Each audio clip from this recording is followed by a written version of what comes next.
오늘 함께 은혜 나누실 하나님의 말씀은 베드로전서 1장 17절에서 25절까지 말씀입니다. 외모로 보시지 않고 각 사람의 행위대로 심판하시는 이를 너희가 아버지라 부른즉 너희가 나그네로 있을 때를 두려움으로 지내라. 너희가 알거니와 너희 조상이 물려준 헛된 행실에서 대속함을 받은 것은 은이나 금같이 없어질 것으로 된 것이 아니요 오직 흠없고 점없는 어린 양 같은 그리스도의 보배로운 피로 된 것이니라. 그는 창세 전부터 미리 알린 바 되신 이나 이 말세에 너희를 위하여 나타내신 바 되었으니 너희는 그를 죽은 자 가운데서 살리시고 영광을 주신 하나님을 그리스도로 말미암아 믿는 자니 너희 믿음과 소망이 하나님께 있게 하셨느니라. 너희가 진리를 순종함으로 너희 영혼을 깨끗하게 하여 거짓이 없이 형제를 사랑하기에 이르렀으니 마음으로 뜨겁게 서로 사랑하라. 너희가 거듭난 것은 썩어질 씨로 된 것이 아니요 썩지 아니할 씨로 된 것이니 살아있고 항상 있는 하나님의 말씀으로 되었느니라. 그러므로 모든 육체는 풀과 같고 그 모든 영광은 풀의 꽃과 같으니 풀은 마르고 꽃은 떨어지되 오직 주의 말씀은 세세토록 있도다 하였으니 너희에게 전한 복음이 곧 이 말씀이니라. 아멘. 저는 오늘 본문 말씀을 통해서 말세를 사는 성도의 기준, 거룩과 사랑이라는 제목으로 함께 은혜를 나누고자 합니다. 큐티인 본문을 따라서 베드로 전서를 보고 있는데요. 베드로 전서는 외부의 박해로 불안과 공포에 떨고 있는 성도들을 격려하고 위로하기 위한 목적으로 기록되었습니다. 당시 성도들은 여러 가지 시험과 오해로 인한 비방과 억울한 수치와 무시와 조롱을 당하기도 했는데요. 심한 경우에는 재산도 뺏기고 옥에 갇히며 목숨까지 잃는 경우도 있었습니다. 이로 인해 신앙이 약해지거나 배교의 유혹에 넘어가는 성도들도 있었는데요. 이들을 향해 사도 베드로는 지금 당하고 있는 고난은 나그네의 여정과 같은 잠깐이고 구원과 영광은 영원하다며 성도들을 위로하고 격려합니다. 오늘을 사는 우리에게도 사도 베드로의 위로가 격려가 필요합니다. 교회와 성도들을 향한 세상과 언론은 이미 객관성을 잃고 냉소적이기까지 하고 성경과 반대되는 법과 제도가 제정되어 진리의 선포가 방해받고 있습니다. 하늘 높은 줄 모르고 치솟는 물가를 따라가려고 일하려면 가정과 교회에서 보낼 시간이 부족하고 또 핸드폰만 있으면 마음과 시간을 뺏는 컨텐츠로 하루 24시간도 부족하기도 합니다.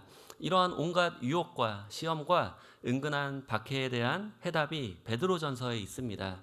사도 베드로는 적당히 넘어지고 적당히 즐기고 적당히 피하라고 하지 않습니다. 오히려 나그네라는 성도의 신분을 자각하고 이 땅에서의 짧은 인생을 사는 동안 영원한 목적지인 천국을 향한 소망으로 오늘도 좁은 길을 계속해서 걸어가라고 합니다. 함께 말씀으로 하루를 시작하는 이 시간이 오늘 하루 우리도 좁은 길을 걸어가겠다는 다짐인 줄 믿습니다. 아멘. 네, 감사합니다. 오늘 본문은 고난과 유혹이 심할수록 성도들이 빠지기 쉬운 오해를 먼저 풀어주며 시작하는데요. 본문 17절 말씀입니다. 같이 읽겠습니다. 외모로 보시지 않고 각 사람의 행위대로 심판하시는 이를 너희가 아버지라 부른즉 너희가 나그네로 있을 때를 두려움으로 지내라. 아멘. 성도들이 빠지기 쉬운 오해는 하나님의 은혜가 심판날의 성도의 삶에 대한 모든 책임도 면하게 해준다는 것이었습니다. 베드로전서가 쓰여질 때는 외부의 박해가 점점 심해지고 있어서 성도로서의 삶은 손해와 위험을 감수해야 했는데요. 그래서 당시 성도들은 어차피 우리는 하나님의 자녀이기 때문에 괜찮아. 어차피 다 용서받을 거야 라는 생각을 했습니다. 그래서 그들은 고난 대신 세상의 영광을 선택하고 거룩함 대신 자극적인 죄를 선택했습니다. 하지만 사도 베드로는 하나님은 은혜를 베푸시는 아버지도 되시지만 우리의 행위를 따라 심판하시는 재판장도 되신다는 사실을 강조합니다.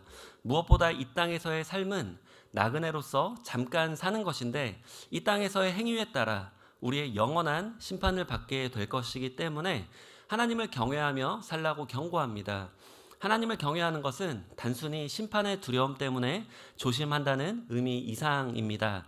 조금 부족한 표현일 수 있지만 우리가 대자연에 압도당하는 것과 비슷한 느낌입니다.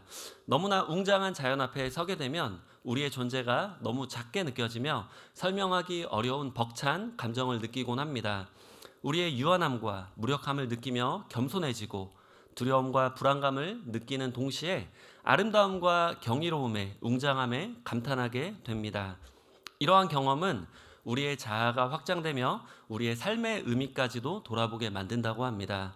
우리가 처음 하나님을 인격적으로 만났을 때 이와 비슷한 경험을 갖지 않으셨나요? 물론 그 강렬함은 대자연에 압도당하는 것과는 비교가 될 수 없겠죠. 우리가 하나님 앞에 압도당하는 것은 너무나 크고 비교할 수가 없긴 합니다. 사도 베드로도 이 하나님을 경외하지 않는 마음에서 비롯되는 은혜를 가볍게 여기며 거룩하게 살지 못하는 성도들을 깨우치고 있습니다. 그는 이단과 사이비들이 사람들을 두렵게 해서 맹목적으로 복종시키는 방법을 쓰지 않습니다. 오히려 그는 하나님의 은혜가 얼마나 큰지를 제대로 깨우쳐 줌으로써 성도들이 자발적으로 그 은혜에 합당한 거룩한 삶을 살 수 있도록 돕고 있습니다. 본문 18절에서 19절 말씀입니다. 함께 읽겠습니다. 너희가 알거니와 너희 조상이 물려준 헛된 행실에서 대속함을 받은 것은 은이나 금같이 없어질 것으로 된 것이 아니요 오직 흠없고 점없는 어린 양 같은 그리스도의 보배로운 피로 된 것이니라. 아멘. 8절에서 너희 조상이 물려준 헛된 행실은 모든 종교와 철학, 선행 등 구원받을 수 있다고 생각하는 또 믿는 모든 신념과 행위를 포함합니다. 이 모든 것들이 헛된 이유는 결국 구원에 이를 수 없기 때문이죠. 은이나 금같이 당시 사람들이 가장 귀하게 여기는 것들로도 구원을 절대 얻을 수 없다고 합니다. 이는 은이나 금과 같이 때때로 성도들이 인생의 목적으로 삼는 중요한 것들도 절대 우리의 구원을 이룰 수 없음을 강조하며 우리의 인생의 목적을 바르게 수정하라는 암묵적인 권면도 포함되어 있는 것이죠. 구원은 오직 흠없고 점없는 어린 양 같은 그리스도의 보배로운 피로만 가능합니다. 여기서 어린 양을 언급함으로써 유월절 사건과 출애굽을 떠올리게 합니다. 어린 양의 피를 문지방에 바른 자들에게만 죽음의 사자가 넘어갔고 유월절 사건을 통해서 비로소 바로에게서 빠져나올 수 있었습니다. 중요한 것은 이 출애굽 사건이 끝이 아니라 시작이라는 것이죠. 이스라엘 백성들이 출애굽 이후에 광야의 길을 믿음으로 잘 통과해야만 목적지인 가나안 땅에 잘 도착할 수 있었습니다. 넉넉하게 잡아도 한 달이면 갈 수 있는 광야길을 이들은 믿음으로 걷지 못했기에 결국 목적지인 가나안 땅에 도착하지 못하고 광야에서 방황하다가 다 죽게 되었습니다. 믿음으로 가나안 땅을 정탐하고 믿음으로 전쟁하며 가나안 땅을 정복했던 여호수아와 갈렙만 유일하게 가나안 땅에 들어갈 수 있었습니다. 이러한 내용을 통해 사도 베드로는 성도들도 광야와 같은 짧은 인생을 사는데 우리의 구원이 끝이 아니라 시작이며 그 광야길을 믿음으로 잘 통과할 때 우리의 목적지인 천국에 들어갈 수 있다는 것을 강조하며 우리가 하나님을 경외함으로 구원을 이루어 나가야 함을 강조하고 있는 것입니다.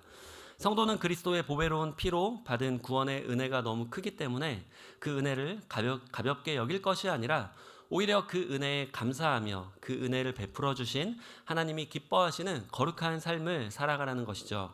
이러한 거룩한 삶이야말로 하나님의 은혜를 제대로 받았다는, 다시 말하면 구원받았다는 가장 확실한 증거이자 하나님을 닮아갈 수밖에 없는 하나님의 자녀로서의 당연한 모습인 줄 믿습니다.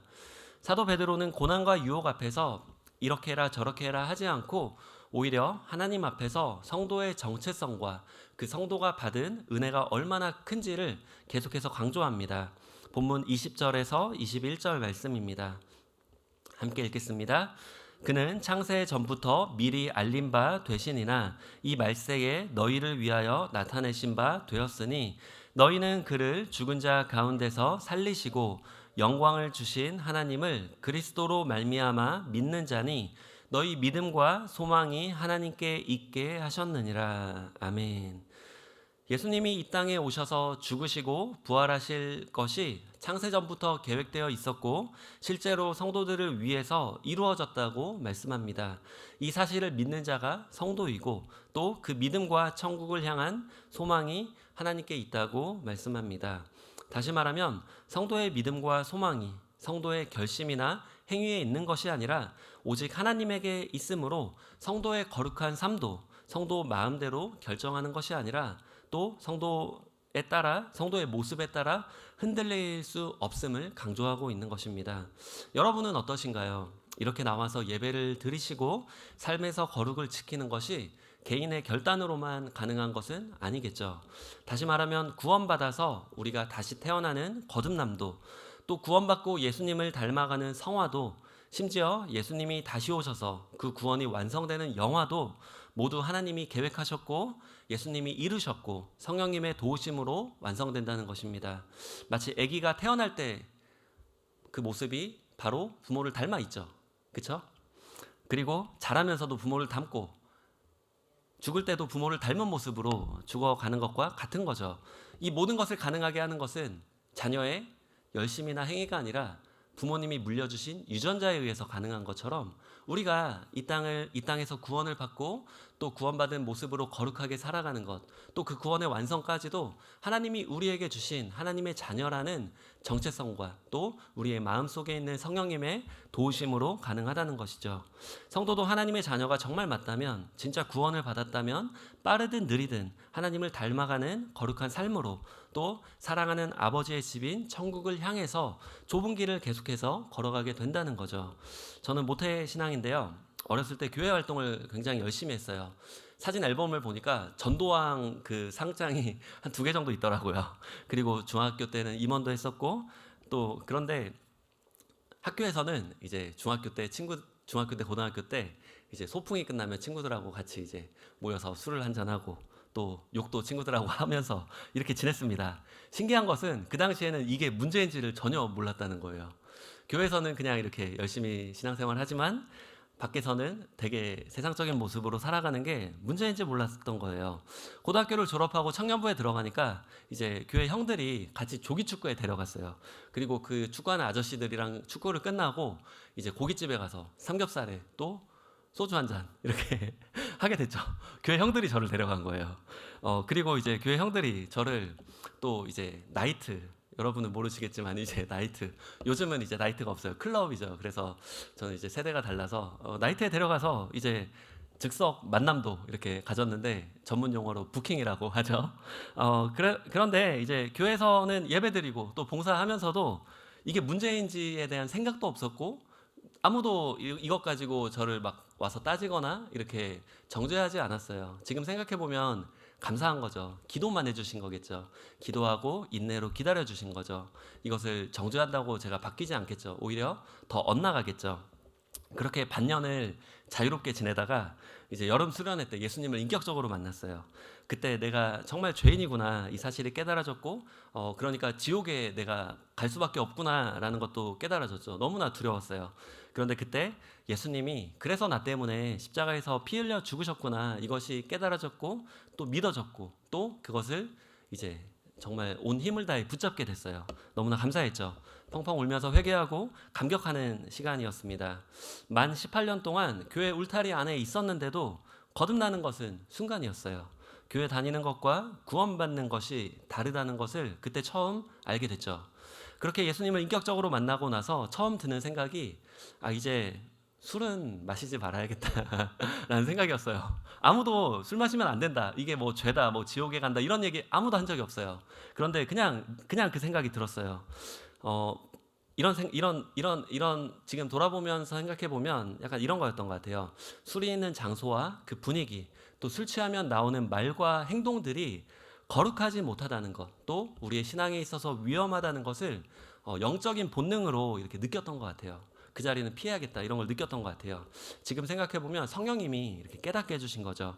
그 이후로 신앙을 이렇게 이어오는 것도 물론 업앤다운이 있었지만 신앙을 계속해서 이어오고 또 이렇게 사역하는 것도 다 하나님의 은혜로 가능했던 거죠. 또 하나님이 제 안에 주신 하나님의 자녀라는 이 정체성 때문에 가능했던 거죠. 하나님 앞에 성도의 거룩한 삶은 다른 어떤 것보다 하나님을 가장 사랑하는 것이죠. 이렇게 하나님을 가장 사랑하는 사람이야말로 형제도 사랑할 수 있게 됩니다.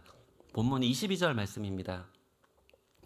본문 22절 말씀 함께 읽겠습니다. 너희가 진리를 순종함으로 너희 영혼을 깨끗하게 하여 거짓이 없이 형제를 사랑하기에 이르렀으니 마음으로 뜨겁게 서로 사랑하라. 아멘. 세상의 온갖 유혹과 고난을 이겨내는 사도 베드로가 주는 두 번째 방법은 바로 믿음의 지체를 뜨겁게 서로 사랑하라는 것입니다.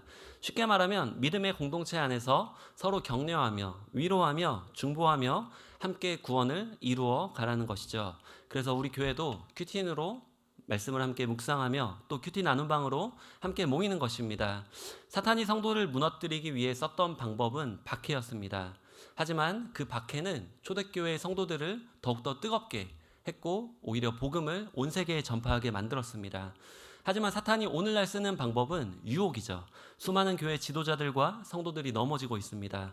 아마 욥에게도 사탄이 고난을 주지 않고 유혹을 줬다면 그 결과는 장담할 수 없을 것 같아요. 큐티 나눔방으로 함께 모여서 우리가 세상 이야기를 하는 것이 아니라 말씀에서 은혜 받고 말씀으로 우리가 돌이키고 세상의 유혹과 고난을 이겨내고 씨름하며 살아내는 삶을 나누는 것이죠. 나는 혼자서 잘하고 있으니까 괜찮아가 아니라 내가 하나님 앞에 은혜를 제대로 받았다면 더 겸손하게 나눔방에서 나를 내려놓고 나의 삶을 나누는 것이 바로 마음으로 뜨겁게 믿음의 지체를 사랑하는 것입니다. 이러한 사랑의 실천이야말로 하나님이 기뻐하시는 거룩한 산제물로 나 자신을 드리는 영적 예배가 될 것입니다. 이번 주 주일부터 이제 큐티 나눔방 신청을 받습니다. 이것은 우리가 기도해 볼게요 하면서 고민할 문제가 아니라 이것은 믿음으로 결단할 문제입니다. 우리의 믿음을 지키느냐 지키지 못하느냐 사느냐 죽느냐의 문제인 것이죠. 그래서 우리가 여기 계신 분들은 적어도 다 신청할 줄 믿습니다. 제가 다 기억했어요. 신청 안 하신 분들 있으면 제가 개인적으로 연락드릴지도 몰라요. 사도 베드로는 성도의 구원과 거룩한 삶은 변하지 않는 하나님의 말씀에서 시작된 것이라고 강조합니다. 본문 23절 말씀입니다.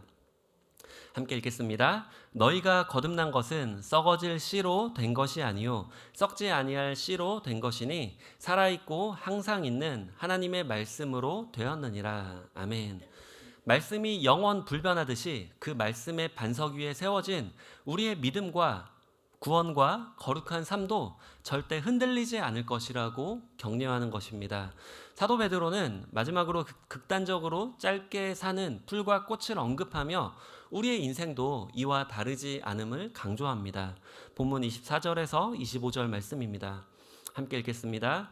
그러므로 모든 육체는 풀과 같고 그 모든 영광은 풀의 꽃과 같으니 풀은 마르고 꽃은 떨어지되 오직 주의 말씀은 세세토록 있도다 하였으니 너희에게 전한 복음이 곧 이 말씀이니라. 아멘.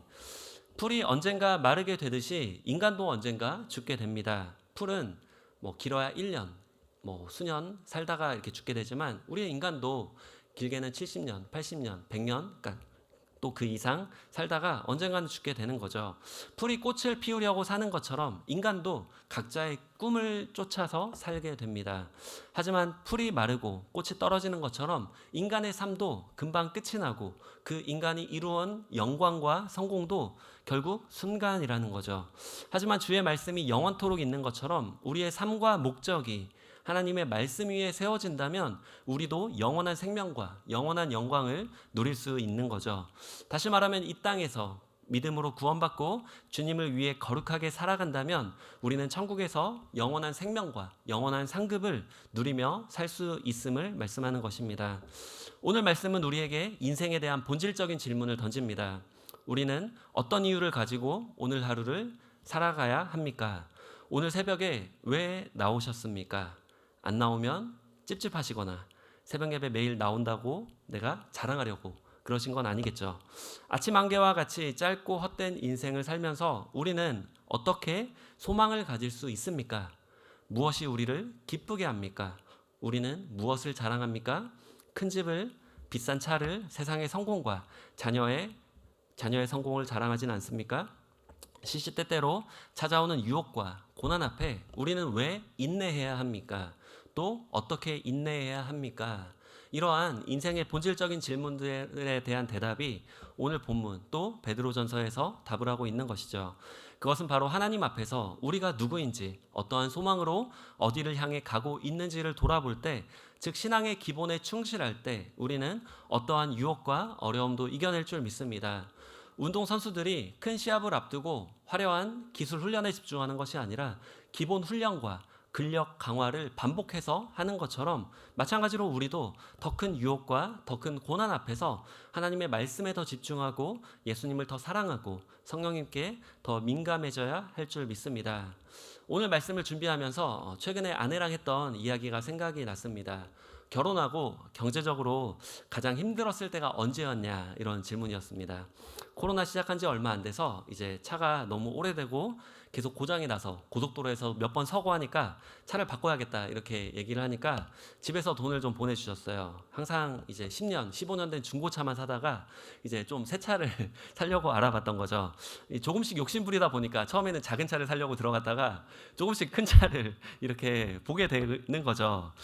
그러다가 이제 버짓을 넘겨서 사게 됐어요. 그러다가 몇 달 동안 이제 그것을 이제 돈을 준비하느라고 코인도 아껴가면서, 이제 제가 콜라를 정말 좋아하는데 콜라도 못 마시고 이제 몇 달 동안 고생했던 이 얘기를 같이 하게 됐어요.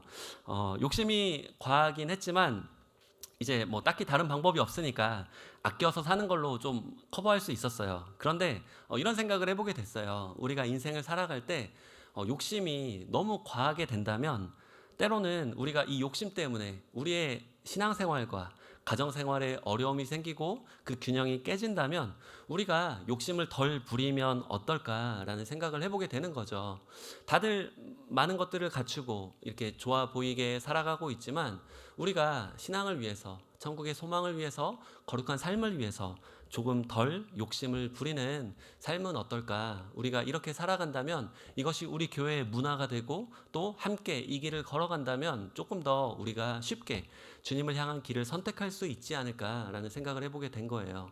모두가 세상 사람들과 똑같이 선택한다면 우리도 흔들릴 수밖에 없지만 우리가 공동체 안에서 서로 믿음을 격려하면서 욕심을 덜 부리는 방향으로, 그렇지만 세상 욕심은 덜 부리지만 하나님을 향한 거룩한 욕심은 더 부리는 방향으로 나아간다면 우리는 공동체 안에서 정말 이 사도 베드로가 제시한 것처럼 뜨겁게 서로 사랑하며, 주님도 뜨겁게 서로 사랑하며 우리는 함께 신앙의 여정을, 이 광야와 같은 인생길을 아름답게 믿음으로 잘 걸어갈 수 있고 결국 목적지인 천국에 우리가 잘 도달할 수 있겠다는 생각이 들었습니다. 바라기는 오늘 하루도 크고 작은 유혹과 고난 앞에서 하나님을 먼저 선택하셔서 하나님께 가장 많이 사랑받으시고 가장 많이 기억되시는 저와 여러분이 되시길 예수님의 이름으로 축원드립니다.